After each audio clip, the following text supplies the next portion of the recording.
Good morning class, welcome in my another video. हम लोग हमारे बिजनेस स्टडीज़ की वीडियो के अंदर हम लोगों ने चैप्टर नंबर 11 मार्केटिंग मैनेजमेंट उठाया था। मार्केटिंग मैनेजमेंट के अंदर हम लोगों ने हमारे लास्ट वीडियो के अंदर कुछ टॉपिक्स देखे थे जो उसके बेसिक थे।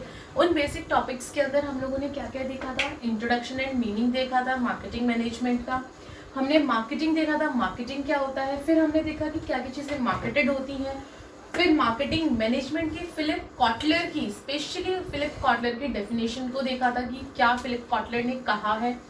आफ्टर दैट हमने लास्ट में मार्केटिंग एंड सेलिंग में डिफरेंस देखा था कि बेचते तो दोनों में है, लेकिन फर्क क्या होता है दोनों में बेचने का। कि मार्केटिंग में सबसे बड़ा फर्क होता है कि कस्टमर की सेटिस्फेक्शन चाहिए होती है।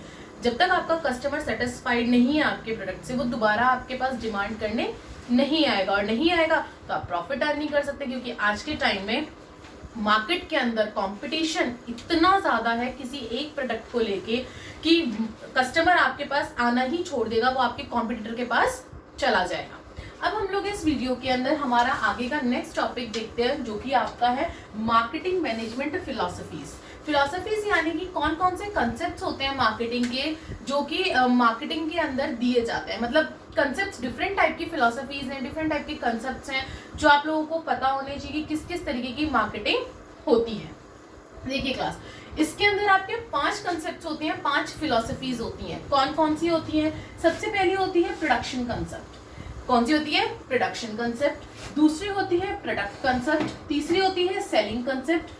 चौथी होती है, फोर्थ होती है मार्केटिंग कंसेप्ट एंड फिफ्थ होती है सोशलिस्टल कंसेप्ट। ये पांचों कंसेप्ट हम लोग समझेंगे कि पांचों कंसेप्ट के अंदर ऐसा क्या क्या है और कौन किस कंसेप्ट को अप्लाई करता है, कौन किस कंसेप्ट के बेसिस पे अपनी मार्केटिंग को रन करता है।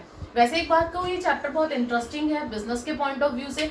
अगर इन केस इन फ्यूचर आप बिजनेस करना चाहते हैं, अपना प्रोडक्ट लॉन्च करना चाहते हैं, जो भी आप अपने प्रोजेक्ट वर्क में भी करेंगे, तो उस चीज के लिए आपको पता होना चाहिए कि मार्केट कैसा होता है। हमें अगर प्रोडक्ट लॉन्च करना है तो हमें क्या क्या चीजें करनी पड़ेंगी। उसमें से ये भी आपका एक पार्ट है कि आपको कंसेप्ट्स पता होने चाहिए कि आपको कौन सा कंसेप्ट यूज करना है अगर आपको अपना प्रोडक्ट मार्केट में लॉन्च करके टिकाना है, तो कि कस्टमर, मैक्सिमम कस्टमर आपके प्रोडक्ट को खरीदे। आइए क्लास, सबसे पहले हम लोग हमारा पहला कंसेप्ट उठाते हैं जिसका नाम है प्रोडक्शन कंसेप्ट। प्रोडक्शन कंसेप्ट के अंदर क्या होता है, ध्यान से सुनिएगा। In this concept the firm focus on lowering cost of production by means of mass production and distribution. Means वो ये कह रहा है कि इस कंसेप्ट के अंदर जो कंपनी होती है वो किस चीज के ऊपर फोकस करती है? Lowering cost of production.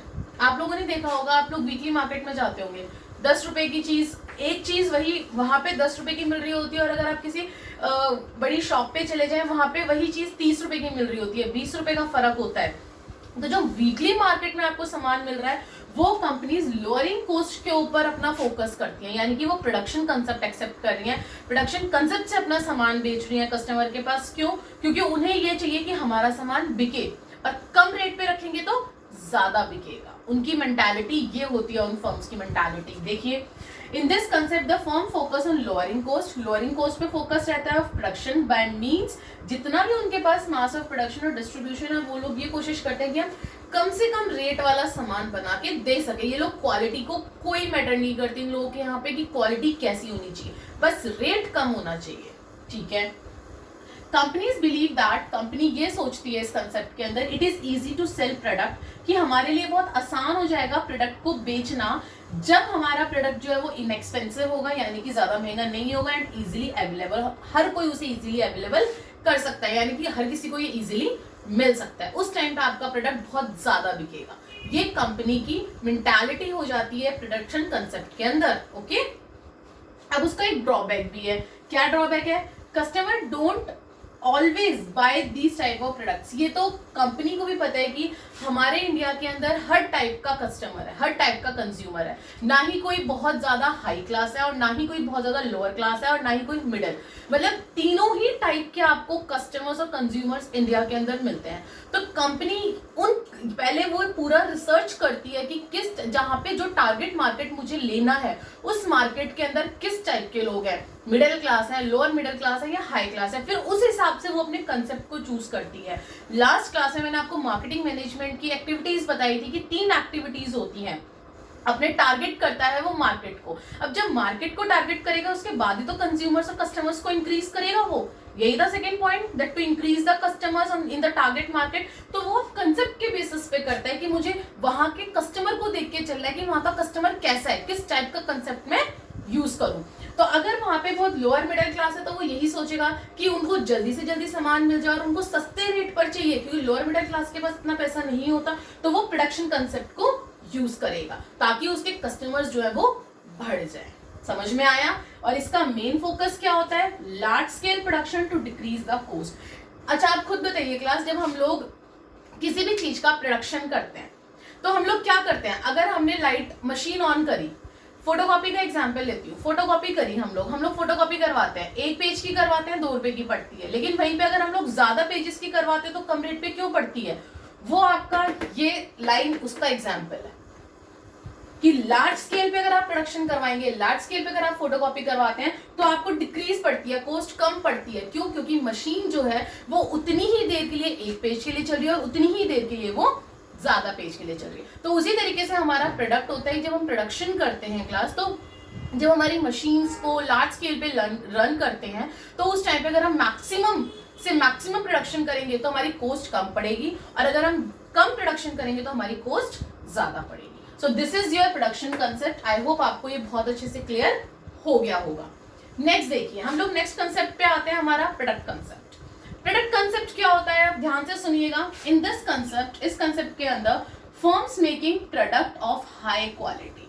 इसमें तो प्रोडक्शन में तो कोई क्वालिटी नहीं देख रहा था, सिर्फ प्राइस देख रहे थे, लेकिन प्रोडक्ट कंसेप्ट के अंदर हम लोग हमारी क्वालिटी देखते हैं। फर्म ये सोचती है कि मेरे प्रोडक्ट का क्वालिटी जो है वो बेटर से भी बेस्ट होनी चाहिए, मेरी प्रोडक्ट की क्वालिटी अच्छी होनी चाहिए। They also keep in mind, वो अपने माइंड में ये रखती है, उसको ये भी पता है that customer will by high quality product only when, सिर्फ कस्टमर जब खरीदेगा उसका हाई क्वालिटी का प्रोडक्ट जब उसको नीड होगी, जब उसको वांट होगी। Otherwise quality is not enough force. Quality सिर्फ इंडिया के अंदर जहां तक मुझे पता है मिडिल क्लास और लोअर क्लास ज्यादा है as compare to high class. So वो ये भी उसको ये भी पता है कंपनी को that quality is not enough force. Quality जो है वो एनफ फोर्स नहीं है। हमें क्वालिटी के साथ प्राइस को भी देखना है, बट वो प्रोडक्ट कंसेप्ट तब यूज करती है जब वो अपना टारगेट मार्केट ये देखती है कि यहाँ पे हमारे पास हाई क्लास लोग हैं तो उन लोगों को क्वालिटी अच्छी चाहिए। वो पहले पूरा रिसर्च कराती है, रिसर्च कराने के बाद जब पता चलता है कि हाँ यहाँ पे तो लोगों को क्वालिटी ज्यादा पसंद है तो वो अपना प्रोडक्ट कंसेप्ट को यूज करती है। और इसका मेन फोकस किस पे रहता है? गुड क्वालिटी होनी चाहिए प्रोडक्ट की और फीचर्स अच्छे होने चाहिए। फॉर एग्जाम्पल एप्पल आईफोन की अगर मैं बात करूं तो आईफोन में क्या है? क्वालिटी अच्छी है और फीचर्स कितने हैं उस प्रोडक्ट के अंदर। वहीं पे आप एक एंड्रॉइड लीजिए, 6000 वाले फोन के एंड्रॉइड की अगर मैं बात करूं तो क्या है उसमें फीचर्स? उसमें फीचर्स नहीं होते, ना वो गुड क्वालिटी का होता है। लेकिन वहीं पे अगर मैं एप्पल आईफोन की बात करती हूँ तो क्वालिटी भी अच्छी है और फीचर्स भी उसके अंदर एडेड है। सो इसी तरीके से आपका कंपनी चूज करती है कि उसे कौन सा कंसेप्ट यूज करना है। बाकी के 3 कंसेप्ट देखिए आगे के, बाकी के 3 कंसेप्ट क्या कहते हैं? यस क्लास, अभी हम लोगों ने हमारे 2 कंसेप्ट बहुत अच्छे से देखे। प्रोडक्शन कंसेप्ट जिसके अंदर प्राइस को ज्यादा वैल्यू दी जाती है कि कम से कम प्राइस का हो, क्वालिटी हो या ना हो। फिर हमने देखा प्रोडक्ट कंसेप्ट। प्रोडक्ट कंसेप्ट के अंदर हम लोगों ने क्या देखा कि क्वालिटी, वो लोग जब कोई फर्म प्रोडक्ट कंसेप्ट को अप्लाई करती है तो वो सिर्फ क्वालिटी देखती है कि प्रोडक्ट की क्वालिटी अच्छी होनी चाहिए। अब हम लोग हमारे अगले 2 कंसेप्ट देखते हैं। नेक्स्ट कंसेप्ट है आपका सेलिंग कंसेप्ट। सेलिंग कंसेप्ट मैंने आप लोगों को मार्केटिंग और सेलिंग में डिफरेंस बहुत अच्छे से समझाया था। मार्केटिंग में कस्टमर की सेटिस्फेक्शन नंबर 1 पे आती है, लेकिन सेलिंग के अंदर आपका कस्टमर सेटिस्फेक्शन हो या ना हो, उन्हें सिर्फ बेचना होता है, यही देखा था हमने। सो वही चीज आपकी सेलिंग कंसेप्ट के अंदर है, कुछ अलग नहीं है। कैसे? देखिए ध्यान से। Firm follows the selling concept can make a customer buy something even when the customer has no intention to buying it. अगर कस्टमर की इंटेंशन भी नहीं होती ना, वो लोग इनके अंदर इस तरीके से टूल्स और इस तरीके से टेक्निक्स डालते हैं, टेक्टिक्स करते हैं कि कस्टमर उस चीज को खरीद ले। ये होता है सेलिंग कंसेप्ट का असली मेन फोकस। आगे देखिए, अंडर दिस कंसेप्ट, इस कंसेप्ट के अंदर product is sold by hook और बाय क्रुक की इस कंसेप्ट के अंदर उसको जो प्रोड्यूसर है उसको किसी भी तरीके से उसका सामान बेचना है। इसके अंदर it concentrates the requirement and needs of producer and sale whatever is produce. इसके अंदर क्या होता है कि प्रोड्यूसर की नीड देखी जाती है, प्रोड्यूसर की रिक्वायरमेंट देखी जाती है कि प्रोड्यूसर की क्या रिक्वायरमेंट है। अगर उसकी रिक्वायरमेंट बेचना है तो वो अपने पूरे मैनेजमेंट को कह देगा नहीं बाय हुक और बाय क्रुक तुम बेचो इसे कैसे भी, इसको बेचना है। उसके बाद they do not find out the requirement और नीड ऑफ द कस्टमर। वो ये चीज रिसर्च नहीं करते कि कस्टमर क्या चाहता है, बस जो उन्होंने बना दिया उन्हें उस चीज को बेचना है। होती है कुछ फर्म्स जो इस तरीके के कंसेप्ट्स को अप्लाई करती हैं। आगे it relies on buyers manipulation. ये लोग बायर्स को मैनिपुलेट भी करते हैं, दिखाते कुछ है एडवर्टाइजमेंट में और बेचते कुछ है। इस तरीके से ये लोग मैनिपुलेट भी कर देते हैं कस्टमर्स को। To convert the goods into cash by using fair और अनफेयर टेक्टिक्स। ये लोग क्या करते हैं, इनको सिर्फ अपने गुड्स को कैश में कन्वर्ट करने के लिए ये चाहे फेयर टेक्टिक्स यूज करे और चाहे अनफेयर टेक्टिक्स यूज करे, but they want to convert the products और the goods into the cash. इन लोगों को किसी भी तरीके से अपने गुड्स को कैश के अंदर कन्वर्ट करना ही करना होता है। So this is your selling concept and the last point is this that it may be it is only for the short run, not for the long run. Why?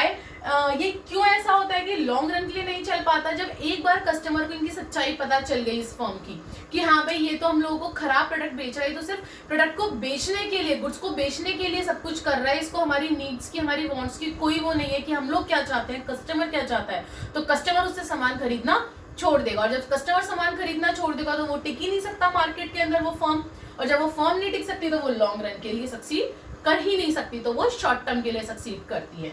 इसका main focus होता है cell whatever is produced. हमें बेचना है, हमने चाहे जो भी प्रोडक्शन करी हो, by using intensive promotional techniques. Different type की प्रमोशनल टेक्निक्स यूज करके लकी ड्रॉ निकाल दिया, आपका कूपन दे दिया, कुछ भी कर दिया, किसी भी टाइप की प्रमोशनल टेक्निक्स यूज करके उन लोगों को अपना जो प्रोडक्ट है, जो गुड्स है, वो बेचना होता है। तो ये होता है आपका सेलिंग कंसेप्ट। अभी तक हम लोग 3 कंसेप्ट देख चुके हैं। हमारा प्रोडक्शन देखा जिसमें हम लोग लोअर प्राइस रखते हैं, प्रोडक्ट देखा जिसके अंदर हम लोग क्या करते हैं, क्वालिटी अच्छी रखते हैं, और तीसरा कंसेप्ट देखा सेलिंग, जिसके अंदर हम लोग क्या करते हैं, बाय हुक और by crook we have to sell the product और the goods. Okay ma'am, next आपका आता है सोशलिस्टल कंसेप्ट। सोशलिस्टल कंसेप्ट के अंदर हम लोगों को देखना है, नाम से पता चल रहा होगा, सोशलिस्टल सोसाइटी से सोशलिस्टल कंसेप्ट बना है। इस कंसेप्ट के अंदर हम लोग हमारी सोसाइटी को ध्यान में रखते हैं कि हमारी सोसाइटी को किसी भी तरीके का कोई हार्मफुल कुछ भी हार्म ना हो,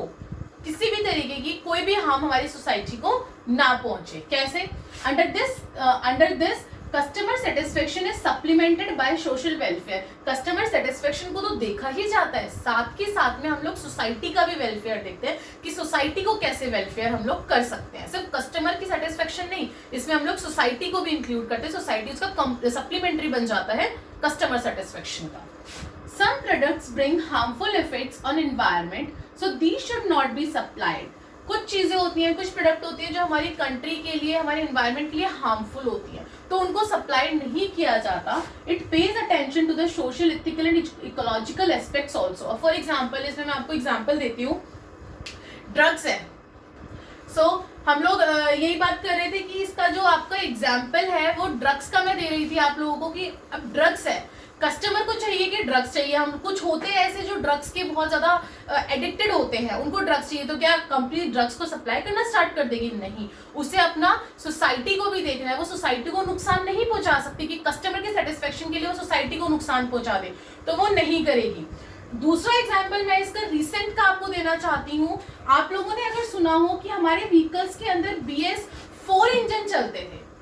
अभी हम लोगों के जो भी व्हीकल्स हम लोग यूज करते हैं उसके अंदर जो इंजन आता है वो BS4 आता है, बट हमारी गवर्नमेंट ने इसी मार्च में इसको कन्वर्ट करके BS6 को लेकर आना था, BS6 इंजन को लेकर आना था, जो कि अभी हम लोग नहीं कर पाए, हमारी गवर्नमेंट नहीं कर पाई है। अदरवाइज इस मार्च से, अगर आप लोगों ने न्यूज सुनी हो, तो ये BS4 से BS6 में कन्वर्ट होके आपके पास, आपके रोड पे व्हीकल्स को आना था, जो कि आपके एनवायरनमेंट के लिए बहुत फ्रेंडली था। और इसके इवन ये तक गवर्नमेंट ने, आपकी गवर्नमेंट ने कहा था कि सो BS4 के बिल्कुल कंप्लीट बंद कर चुके हैं मार्केट के अंदर। हमारी गवर्नमेंट ने ये ऑर्डर तक निकाल दिया था कि BS4 के इंजन के अब मार्च के बाद कोई भी व्हीकल सप्लाई नहीं होगा, सिर्फ BS6 का इंजन का होगा। बट अभी कोरोना की वजह से आप लोगों को भी पता है कि सारी चीजें खत्म, मतलब सारी चीजें इधर उधर हो चुकी हैं और अभी नहीं पता कि इसकी नई डेट कब निकल कर आएगी। लेकिन इतना है कि मार्केट में अब जब भी आएगा आपका वो BS6 का इंजन आएगा, जो कि आपके कस्टमर को भी सेटिस्फाइड कर रहा है और साथ के साथ में आपकी सोसाइटी को भी नुकसान नहीं पहुंचा रहा, वो उसको भी हार्म नहीं कर रहा। तो दीज आर, ये मैंने आपको कुछ एग्जांपल्स बताए हैं। एक मैंने आपको बता दिया ड्रग्स का एग्जांपल, जो कस्टमर को, ये नहीं कि कस्टमर को सेटिस्फाई करके कंपनी कुछ भी कर सकती है। दूसरा मैंने आपको BS4 इंजन का एग्जांपल दिया, जो कि गवर्नमेंट कस्टमर को ध्यान में रखते रखते अपनी सोसाइटी को भी ध्यान में रख रही है कि हाँ, हम लोगों को, कस्टमर को पेट्रोल और डीजल के इंजन देने हैं, लेकिन उसके साथ साथ हम लोग कुछ ऐसा भी करें कि हमारी सोसाइटी के अंदर पोल्यूशन ज्यादा ना फैले। इसका मेन फोकस किस चीज पे होता है? Customer satisfaction with ethical ecological boundaries of our society, यानी कि कस्टमर को तो सेटिस्फेक्शन देनी है, साथ में हमारी इथिकल और इकोलॉजिकल बाउंड्री जो सोसाइटी की, उसको भी ठीक रखना है। आइए अब हमारा लास्ट कंसेप्ट देखते हैं हम लोग। यस क्लास, अभी तक हम लोग हमारे 4 कंसेप्ट बहुत अच्छे से कर चुके हैं। प्रोडक्शन कंसेप्ट, प्रोडक्ट कंसेप्ट देखा हम लोगों ने, सेलिंग कंसेप्ट देखा और सोशलिस्टल कंसेप्ट देखा। अब हमारा लास्ट कंसेप्ट आ रहा है मार्केटिंग कंसेप्ट। मार्केटिंग स्टार्टिंग से मार्केटिंग पढ़ते आ रहे हैं। मार्केटिंग में हम लोग एक मेन चीज देखते हैं कि कस्टमर की सेटिस्फेक्शन होनी चाहिए। प्रॉफिट हम चाहे कितना अर्न करें, प्रॉफिट अर्न करना है हमें, no doubt, but with the customer satisfaction. आइए क्लास देखते हैं। It concentrate needs of the customer. जैसे सेलिंग के अंदर सिर्फ नीड्स ऑफ द प्रोड्यूसर था, उसी तरीके से मार्केटिंग सेलिंग का बिल्कुल अपोजिट है, that it concentrate needs on the customer. Product should be designed and produced keeping in mind the need of the customer. Customer को ही ध्यान में देकर प्रोडक्ट बनाया जाता है। Firm sell what the customer want, not the customer, not the producer want. Firm वो बेचती है जो कस्टमर चाहता है, ना कि वो जो प्रोड्यूसर चाहता है। Okay, following are the pillars of marketing concept. अब कुछ पिलर्स हैं आपके मार्केटिंग कंसेप्ट के कि किस किस चीज के ऊपर मार्केटिंग कंसेप्ट आपकी बेस्ड है। सबसे पहला आइडेंटिफिकेशन ऑफ मार्केट, यानी कि वो अच्छे से मार्केट को आइडेंटिफाई कर दिए कि कस्टमर्स को चाहिए क्या मार्केट के अंदर। Understanding the needs and wants of the customer, ये चीज हम ऊपर पढ़कर आए हैं कि वो कस्टमर की नीड्स को देखते हैं कि कस्टमर क्या चाहता है, what the customer want and what is the need of the customer. Okay, development of product and services for satisfying the needs of the target market. वो अपने प्रोडक्ट और सर्विसेज की इस तरीके से डेवलपमेंट करते हैं कि हाँ भाई, हमारे जो टारगेट मार्केट के अंदर कस्टमर है, उनकी नीड क्या है, उनकी नीड के हिसाब से उनके प्रोडक्ट और सर्विसेज को डेवलप किया जाता है। Satisfying the needs of target market better than the competitors, यानी कि जो हमारे टारगेट मार्केट के अंदर और कॉम्पिटिटर्स है ना, उनसे भी अच्छा सेटिस्फाई करने की हम कोशिश करते हैं हमारे कस्टमर को, कि जो हमारे कॉम्पिटिटर्स हैं वो हमारे कस्टमर को हमसे छीन के ना ले जाए। हम हमारे कस्टमर को हर तरीके से सेटिस्फाई करें, अपने कॉम्पिटिटर से भी ज्यादा अच्छे से हम लोग सेटिस्फाई कर सके, doing this all at a profit. और ये जितने भी हम लोगों ने यहाँ पे ये पिलर्स पढ़े, ये सब कुछ जो हम मार्केटिंग के अंदर करते हैं, ये सब कुछ हम लोग किसके लिए करते हैं? प्रॉफिट के लिए करते हैं। इन सबको ध्यान में रखते हुए हम लोग हमारे प्रॉफिट को अर्न करते हैं। ठीक है मैम, हमें मार्केटिंग कंसेप्ट समझ में आ गया, हमें पिलर समझ में आ गए। अब मैं आपको 2 वर्ड्स की डेफिनेशन बता रही हूँ, क्या पता है ये आपके 1 मार्क्स में आ जाए। ये वैसे कहीं नहीं है, लेकिन आपकी बुक के अंदर मार्केटिंग कंसेप्ट के अंदर दे रखा है, जो आपको पता होना चाहिए। मे बी ये आपका 1 मार्क्स के अंदर आ जाए, बच्चे इस पे ध्यान ही नहीं देते कि ये होता क्या है। देखते हैं, maintaining constant visual on customer. जब कांस्टेंट विजुअल हम कस्टमर पे रखते हैं, वो होता है कस्टमर ओरिएंटेशन। और कांस्टेंट विजुअल ऑन कॉम्पिटिटर्स, जब हम कॉम्पिटिटर पे रखते हैं तो वो कहलाता है कॉम्पिटिटर ओरिएंटेशन। हाँ, ये आपका आ सकता है 1 मार्क्स में, आ सकता है फिल इन द ब्लैंक्स में, किसी भी फॉर्म में आ सकता है ये 1 मार्क्स के अंदर, तो ये आपको पता होनी चाहिए। और इसका मेन फोकस क्या होता है? कस्टमर की सेटिस्फेक्शन। सो क्लास, हम लोगों ने हमारे यहाँ पे 5 कंसेप्ट देख लिए, 5 फिलोसफीज बहुत अच्छे से पढ़ ली, एंड आई होप आपको बहुत अच्छे से क्लियर हो गया होगा। प्रोडक्शन, लोअरिंग द कॉस्ट, कम से कम कॉस्ट पे, प्राइस पे। प्रोडक्ट कंसेप्ट की क्वालिटी अच्छी होनी चाहिए। उसके बाद सेलिंग कंसेप्ट, बाय हुक और बाय क्रूक, प्रोड्यूसर को अपना सामान बेचना है। सोशलिस्टल, कस्टमर के सेटिस्फेक्शन के साथ साथ सोसाइटी को भी ध्यान में रखना है। एंड लास्ट इज मार्केटिंग, यानी कि कस्टमर सेटिस्फेक्शन इसके अंदर सबसे मस्ट होती है। अब हम लोगों का यहाँ पे 6 पॉइंट खत्म हुआ है, मार्केटिंग मैनेजमेंट फिलोसफीज। अब हम लोगों का आता है फंक्शंस ऑफ मार्केटिंग। अब हम लोग हमारे फंक्शंस देखते हैं। यस क्लास, अभी हम लोगों ने हमारे बहुत अच्छे से कंसेप्ट्स देखे कि मार्केटिंग के कंसेप्ट्स कौन कौन से होते हैं। क्या पता कौन सी फर्म कौन से कंसेप्ट को एक्सेप्ट करती है, लेकिन हम लोग ये जज कर सकते हैं कि किस कंपनी ने कौन से कंसेप्ट को एक्सेप्ट किया है after understanding all the concepts of the marketing. अब हम लोग हमारी बात करते हैं नेक्स्ट पॉइंट पे, point number 7, that is your functions of marketing. Functions class 12 type के फंक्शंस होते हैं जो आपको पढ़ने हैं। अब हम वो पूरे 12 के 12 फंक्शंस एक एक करके पढ़ेंगे।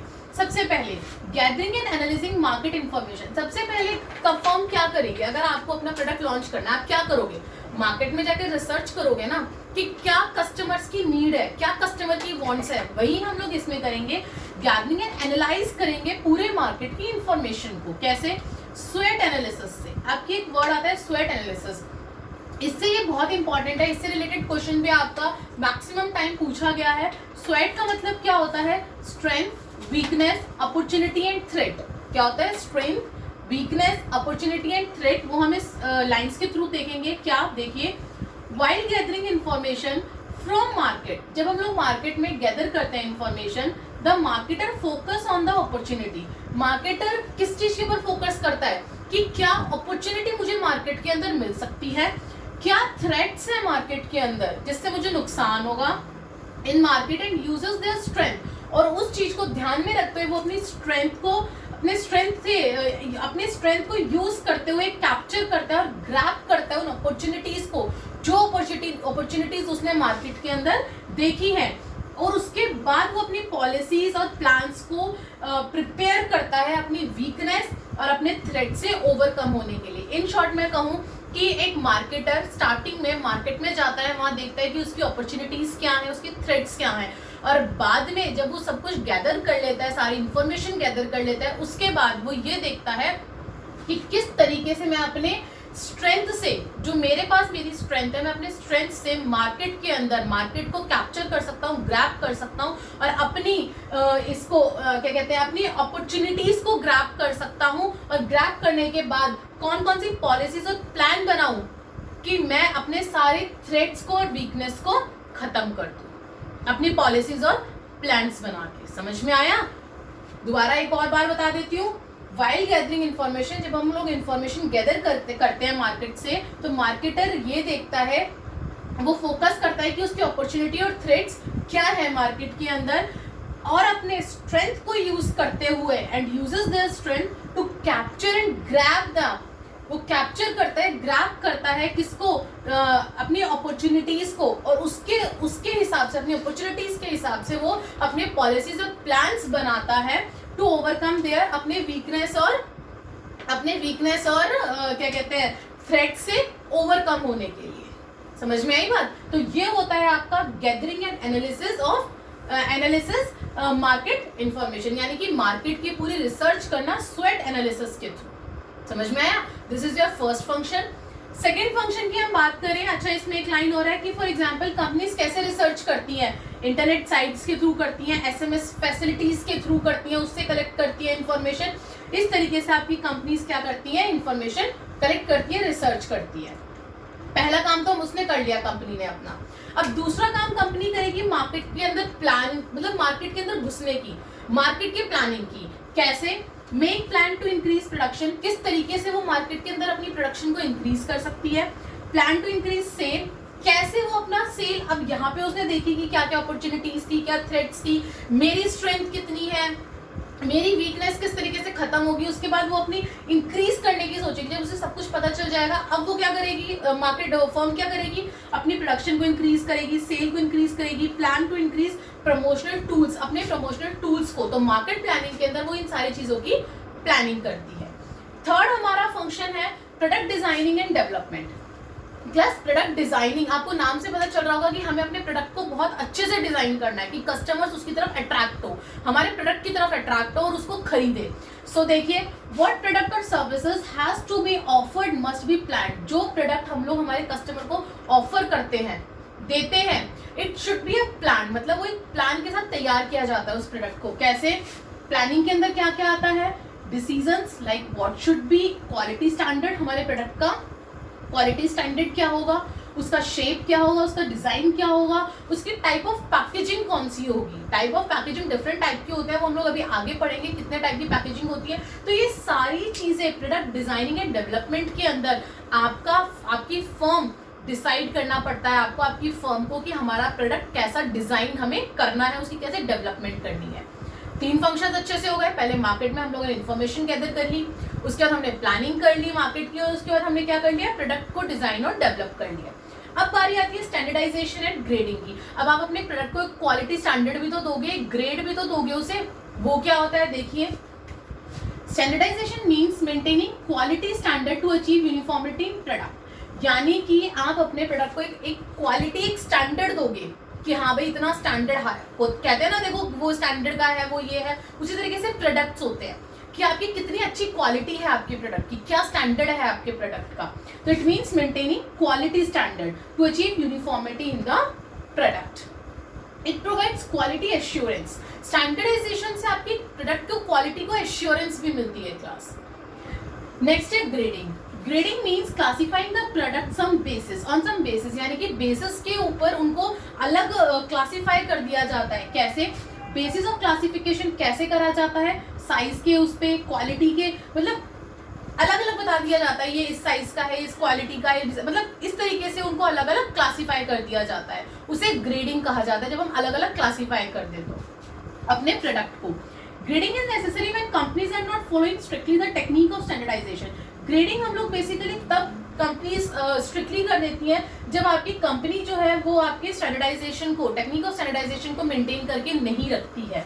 Through grading marketer can get higher price for quality product. तो जब ग्रेडिंग होती है ना, अगर ग्रेडिंग अच्छी है तो जो मार्केटर है उसको बहुत अच्छा प्राइस मिलता है आपके क्वालिटी ऑफ प्रोडक्ट को लेके। अगर आपकी क्वालिटी बहुत अच्छी है प्रोडक्ट की तो उसको प्राइस भी उतना ही अच्छा मिलेगा मार्केटर को। सो क्लास अभी हम लोगों ने ये 4 हमारे फंक्शंस देखे, दोबारा रिपीट।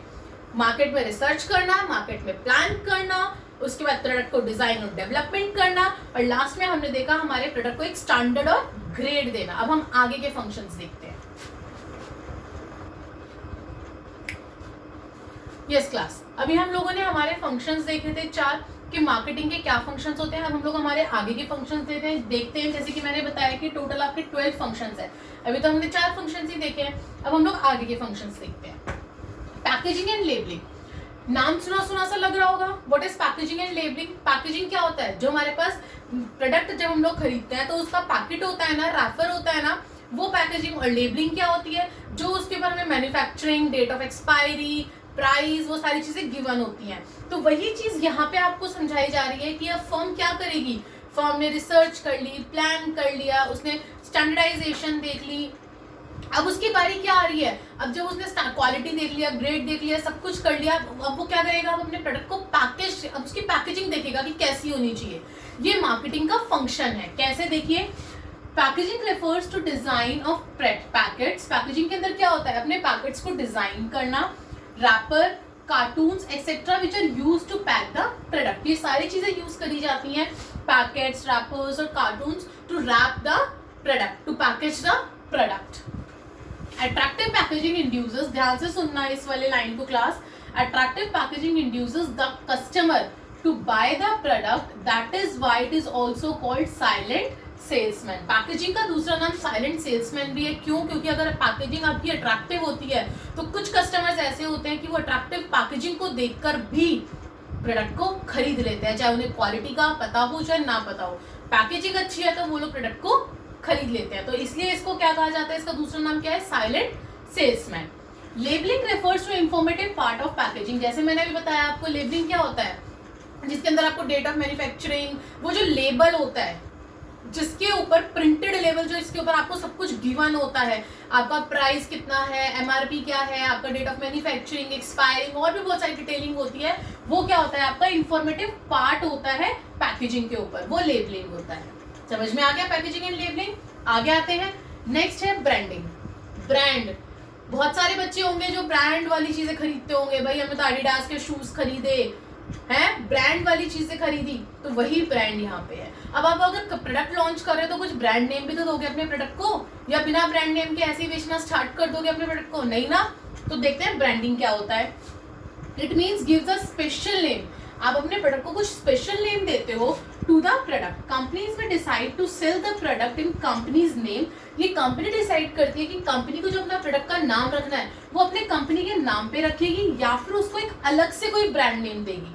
फॉर एग्जाम्पल जैसे सोनी है, बीपीएल है, इन्होंने क्या है, इन्होंने अपनी कंपनी के नाम पे अपने प्रोडक्ट को नाम दे दिया कि हाँ भाई सोनी बीपीएल इसी नाम से चल रहा है उनका ब्रांड नेम। लेकिन वहीं पे आपकी एयरटेल है, टाइड है, इन लोगों ने क्या करा, इनकी कंपनीज इनको एक अलग से ब्रांड नेम दिया है, एयरटेल एंड टाइड एक्सेट्रा। ठीक है, तो इस तरीके से कंपनीज अलग अलग तरीके से नाम रखती हैं अपना ब्रांड नेम। कुछ कंपनीज अपने ही कंपनी के नाम पे रख लेती हैं, कुछ एक स्पेशल ब्रांड नेम ढूंढती हैं। Brand name selected by companies. Brand name must be selected very carefully. Brand name बहुत केयरफुली हम लोगों को सेलेक्ट करना पड़ता है कंपनीज को। क्यों? क्योंकि as the customers loyalty depend on brand name. Customer की लॉयलिटी ब्रांड नेम के ऊपर डिपेंड करती है। मैं एडिडास का नाम ले दूं शूज में, तो बहुत ऐसे बच्चे होंगे जो एडिडास के लिए मतलब उनकी लॉयलिटी होगी कि नहीं एडिडास बहुत अच्छा है। क्या है ये? लॉयलिटी है आपकी एक ब्रांड नेम के लिए। एक आपके शूज कंपनी में अगर आपके सामने एडिडास या नाइकी कुछ भी अगर मैंने नाम ले दिया, कुछ नाइकी का खरीदते होंगे, कुछ एडिडास का खरीदते होंगे, तो ये आप लोगों की लॉयलिटी है उस ब्रांड नेम के ऊपर। तो इसीलिए ब्रांड नेम हमें बहुत सोच समझ के रखना पड़ता है क्योंकि हर कस्टमर की लॉयलिटी होती है उस ब्रांड नेम के ऊपर। सो पैकेजिंग एंड लेबलिंग आ गया समझ में, ब्रांडिंग आ गया। हम हमारे पॉइंट नंबर 7 पे आते हैं, customer support services. I hope आप लोग यहाँ पे सब लोग कुछ ना कुछ खरीद के लाते होंगे इलेक्ट्रॉनिक्स से। आप लोग लेकर आए एसी लाए, गाड़ी ले आए, फ्रिज ले आए, कुछ भी लेकर आए। आपको ये कहा जाता है उस टाइम पे कि सर आपको आफ्टर सेल सर्विसेज प्रोवाइड करवाई जाएगी, 1 साल के लिए फ्री है, उसके बाद पेड है, मतलब जो भी है उन लोगों की जो भी स्कीम है वो आप लोगों को बताते हैं। लेकिन सेल सर्विसेज जरूर देते हैं ना। मेंटेनेंस के लिए जरूर बोलते हैं। अगर आपको इंस्टॉलेशन करवाना है अपना एसी का तो वो इंस्टॉलेशन के लिए भी अपने इंजीनियर को भेजते हैं। उसी तरीके से आपका कस्टमर सपोर्ट सर्विस होता है। Customer satisfaction is the main motive of every businessman. आज के टाइम पे हर बिजनेसमैन का सबसे पहला मोटिव क्या है? एक कस्टमर की सेटिस्फेक्शन। कस्टमर सपोर्ट सर्विस के अंदर एग्जाम्पल क्या आते हैं? हैंडलिंग कस्टमर कंप्लेंट्स, कस्टमर की कंप्लेंट को संभालना, उनकी सर्विसेज को मेंटेन करवाना, जैसे मैंने बताया आफ्टर सेल सर्विसेज करवाना। तो these are the some examples of the customer support service. Okay, customer will become your permanent customer only when he is satisfied with customer support service. वो आपका तब तक परमानेंट कस्टमर बना रहेगा जब तक आप उसे बहुत अच्छे से, जब तक वो आपकी कस्टमर सपोर्ट सर्विस से सेटिस्फाइड रहेगा। समझ में आया? Next, pricing of product. अब प्राइस एक ऐसी चीज होती है क्लास जो आपको बहुत सोच समझ के रखनी पड़ती है। आप बहुत ज्यादा नहीं रख सकते, आप बहुत कम नहीं रख सकते। अगर आपने बहुत ज्यादा रख दी तो आपके सारे कस्टमर आपके कॉम्पिटिटर के पास चले जाएंगे। बहुत कम रख दी तो आपको नुकसान हो जाएगा, आप तो अपनी कॉस्ट भी वो नहीं कर पा रहे हैं कि हाँ भाई आपके पास इतना पैसा आ जाए कि आपकी कम से कम कॉस्ट तो आप तक पहुंच रही है। तो प्राइस एक ऐसी चीज होती है जो आपको बहुत सोच समझ के रखनी पड़ती है। कैसे? Price means the money which a customer has to pay to buy a product or service। Price वो पैसा है जो कस्टमर को पे करना पड़ता है कुछ भी प्रोडक्ट और सर्विस खरीदने के लिए। It is the most crucial element of marketing. ये बहुत क्रूशियल एलिमेंट है। मैंने अभी बताया ना कि प्राइस को बहुत सोच समझ के रखना पड़ता है एक फर्म को, एक कंपनी को। A little variation in price may take your customer to competitors product। वही आ गई ना बात कि जरा सा आपने अपने प्राइस में वेरिएशन करा, आपका कस्टमर आपके पास से टूट के आपके कॉम्पिटिटर के पास चला जाएगा अगर उसका प्राइस कम हुआ तो प्राइस को बहुत सोच समझ के रखना होता है। किन किन फैक्टर्स को ध्यान में रख के कंपनी अपने प्राइसेस रखती है कि फर्म ऑब्जेक्टिव क्या है, फर्म का डिमांड कितनी है, मतलब उस प्रोडक्ट की कंपटीशन के इस दौरान में मार्केट में डिमांड कितनी है उस प्रोडक्ट की, उसके हिसाब से भी आपका प्राइस सेलेक्ट किया जाता है। आपके कॉम्पिटिटर ने क्या आपका प्राइस रखा है या फिर पॉलिसी क्या है। तो ये बहुत सारे कुछ फैक्टर्स होते हैं जिनको माइंड में रखते हुए हम लोगों को अपना प्राइस डिसाइड करना पड़ता है। अब इसी चैप्टर में हम लोग आगे पढ़ेंगे कौन कौन से फैक्टर्स हमारे होते हैं प्राइस को डिसाइड करने के लिए। अभी हम बाकी के हमारे फंक्शंस देखते हैं आगे के। यस क्लास, अभी हम लोगों ने हमारे 8 फंक्शंस देखे। अब बाकी के 4 और देखते हैं कि बाकी के 4 फंक्शंस कौन कौन से हमारे मार्केटिंग के। सबसे पहले promotion and selling, point number 9। Class आपने प्रोडक्ट बनाया, उसका ब्रांड नेम रखा, प्राइस डिसाइड करा, मार्केट में कैसे भेजना है, सब कुछ देख लिया आप लोगों ने कि मार्केट की प्लानिंग, रिसर्च, सब कुछ। अब हम लोग बात करते हैं आप उसे बेचोगे कैसे। भाई कोई तो तरीका होगा उसे मार्केट में भी प्रमोट करने का, लोगों को कैसे बताओगे कस्टमर्स को कि आपका ये प्रोडक्ट है, तो उसके लिए आप क्या करोगे, प्रमोशन एंड सेलिंग करोगे। After production the marketer needs to offer product to customer, for this he perform 2 main functions. Production करने के बाद मार्केटर को 2 मेन फंक्शन करने होते हैं अपने प्रोडक्ट को कस्टमर को ऑफर करने के लिए। कौन कौन से, एक तो प्रमोशन और दूसरा सेलिंग, ठीक है। ऑल एक्टिविटीज, अभी प्रमोशन होता क्या है मैम, राइट, यही दिमाग में आ रहा होगा। So all activities to communicate with customer, वो सारी एक्टिविटीज जिससे हम लोग कस्टमर के कांटेक्ट में आते हैं, कम्युनिकेट करते हैं एंड इंक्रीज द सेल, और जिन एक्टिविटीज से हम लोग हमारी सेल को इंक्रीज करते हैं वो एक्टिविटीज प्रमोशन में आती हैं। जैसे एडवर्टाइजमेंट हम लोग करते हैं, कम्युनिकेट कर रहे हैं हम लोग हमारे कस्टमर्स से, sales promotion, personal selling etcetera. So these are the promotional activities. So ये था आपका promotion and selling. Next point पे आइए। अब नेक्स्ट फंक्शन है आपका फिजिकल डिस्ट्रीब्यूशन। अब फिजिकल डिस्ट्रीब्यूशन कैसे करेंगे आप लोग अपने प्रोडक्ट का।